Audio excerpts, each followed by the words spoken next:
दोस्तों, आज हम आपको एक साधु और चूहे की कहानी सुनाने जा रहे हैं, जिससे हमें शिक्षा मिलती है कि यदि शत्रु को हराना हो तो उसकी ताकत कम करनी चाहिए।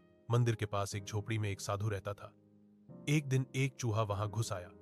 उसने साधु से भोजन चुराना शुरू कर दिया। साधु ने खाना छिपाकर रखने की कोशिश की, पर चूहा फिर भी खाना ढूंढ लेता था। एक दिन एक विद्वान पंडित साधु से मिलने आया। साधु ने एक डंडी पकड़ी हुई थी ताकि वह चूहे को मार सके। बातचीत के दौरान पंडित ने देखा कि साधु का ध्यान उसकी बातों में नहीं है। वह गुस्से में बोला, लगता है मुझसे बातचीत करने में तुम्हारी कोई रुचि नहीं है। तुम किसी अन्य ख्याल में व्यस्त लगते हो।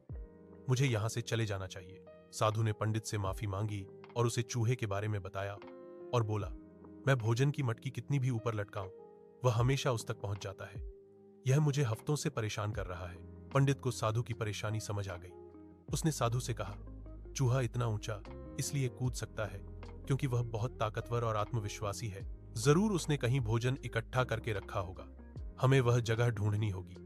दोनों ने मिलकर चूहे का पीछा किया और उसके बिल का पता लगा लिया।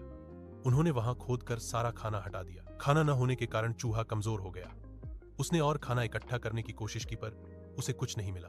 धीरे धीरे उसका आत्मविश्वास भी कम होने लगा। उसने फिर साधु की झोपड़ी में घुसकर मटके से खाना चुराने की कोशिश की, पर इस बार वह ऊपर तक छलांग नहीं लगा पाया और साधु ने उसे बांस के डंडे से मारा। घायल चूहा अपनी जान बचाकर वहां से भाग गया और फिर कभी नहीं लौटा। कहानी से हमें शिक्षा मिलती है कि शत्रु को परास्त करने के लिए उसकी ताकत को कम करो।